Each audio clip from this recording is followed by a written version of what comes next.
शहराच्या मध्यवर्ती भागातील सिद्धेश्वर तलावात हजारो माशांचा मृत्यू झाल्याची घटना समोर आली आहे। या तलावातील प्रदूषण दूर करण्यासाठी महापालिकेने उपाययोजना न केल्यामुळे माशांचा मृत्यू झाल्याचा आरोप भाजपाचे माजी गटनेते नारायण पवार यांनी केलाय। 100 कोटींच्या रस्ते प्रकल्प महाघोटाळ्याची मुख्यमंत्री देवेंद्र फडणवीस यांनी CID चौकशी करावी असे शिवसेना ठाकरे गटनेते संजय पवार यांनी म्हटलंय। 2 दिवसापूर्वी जम्मू काश्मीर पहलगाम येथे पर्यटकांवर दहशतवाद्यांनी निर्दयपणे गोळीबार केला। या हल्ल्यामुळे संपूर्ण देशात याचे तीव्र पडसाद उमटले असून ठिकठिकाणी निषेध व्यक्त केला जातोय। याच पार्श्वभूमीवर जालना विधानसभा शिवसेनेचे आमदार माजी मंत्री अर्जुन खोतकर यांनी सुद्धा सदर दहशतवादी हल्ल्यासाठी तीव्र शब्दात निषेध व्यक्त केलाय।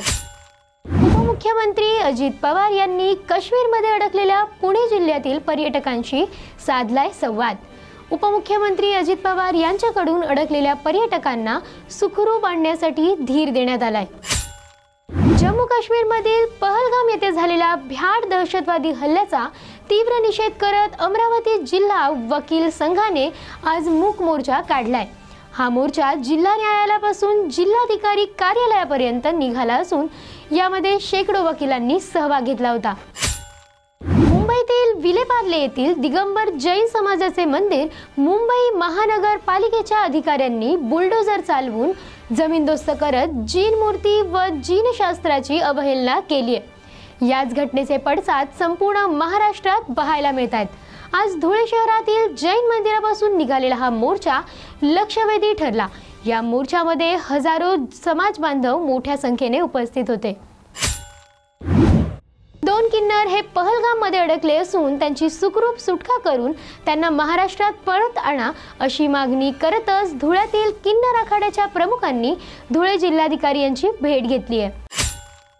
कर्जमाफीची आश्वासने देऊन नंतर सरकार स्थापन होऊनही सरकार कर्जमाफीविषयी काही बोलत नाही। त्यामुळे आज काँग्रेस पक्षाच्या वतीने शेतकऱ्यांच्या विविध समस्यावर सरसकट कर्जमाफी व्हावी म्हणून संपूर्ण राज्यभर काँग्रेस पक्षाच्या वतीने अमरावती जिल्ह्याच्या अंजनगाव सुरजी येथे निषेध आंदोलन करण्यात आले। यवतमाळ येथील आझाद मैदान जवळील महात्मा ज्योतिबा फुले यांच्या पुतळ्याजवळ राजीव गांधी पंचायत राज संघटनेने देशात लोकशाही जिवंत राहावी, कोणताही नागरिक आपल्या मूलभूत अधिकारांपासून वंचित राहू नये यासाठी सत्याग्रह आंदोलन केलंय। काश्मीर दहशतवादी हल्ल्यात मृत झालेल्या संतोष जगदाळे यांच्या कुटुंबियांची माजी मुख्यमंत्री पृथ्वीराज चव्हाण यांनी भेट घेतली आहे आणि त्यांचे सांत्वन देखील केलंय। जम्मू काश्मीर येथील पहलगाम येथे अतिरेकांनी बेछूट गोळीबार केल्यामुळे या ठिकाणी पर्यटक म्हणून आलेल्या 27 ते 30 जणांचा मृत्यू झालाय। या घटनेच्या निषेधार्थ विश्व हिंदू परिषद आणि सकल हिंदू समाजाच्या वतीने जिल्हाधिकारी कार्यालयासमोर पाकिस्तानचा झेंडा जाळत निषेध व्यक्त करण्यात आलाय। जम्मू काश्मीरमधील पहलगाम येथे पर्यटकांवर दहशतवाद्यांनी केलेल्या भ्याड हल्ल्यानंतर भयभीत झालेले आणि जम्मू काश्मीरमध्ये बुलढाणा जिल्ह्यातील सुमारे 50 नागरिक अडकून पडलेत। त्यांनी घरी सुखरूप पोहोचण्याच्या दृष्टिकोनातून यांच्या कार्यालयाशी संपर्क साधलाय। काश्मीर येथे घडलेल्या घटनेचा महाराष्ट्र राज्याचे माजी मुख्यमंत्री अशोक चव्हाण यांनी निषेध करत सर्व मृत्यू पावलेल्या नागरिकांना श्रद्धांजली वाहिली आहे।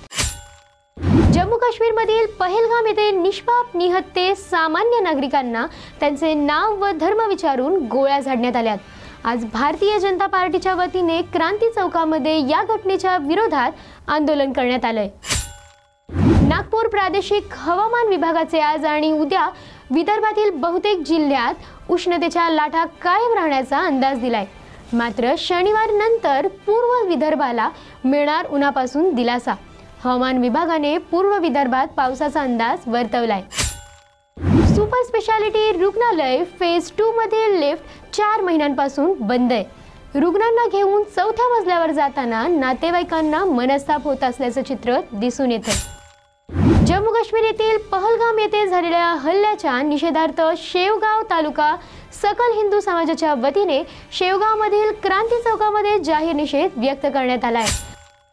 जम्मू काश्मीरमधील पहलगाम येथे पर्यटकांवर झालेल्या दहशतवादी हल्ल्यात 26 जणांचा मृत्यू झाला असून या हल्ल्यात पुण्यातील संतोष जगदाळे आणि कौस्तुभ गणबोटे यांचा दुर्दैवी मृत्यू झालाय। छत्रपती सहकारी साखर कारखान्याच्या संचालक पदासाठी तब्बल 478 उमेदवारांचे अर्ज वैध झाले होते।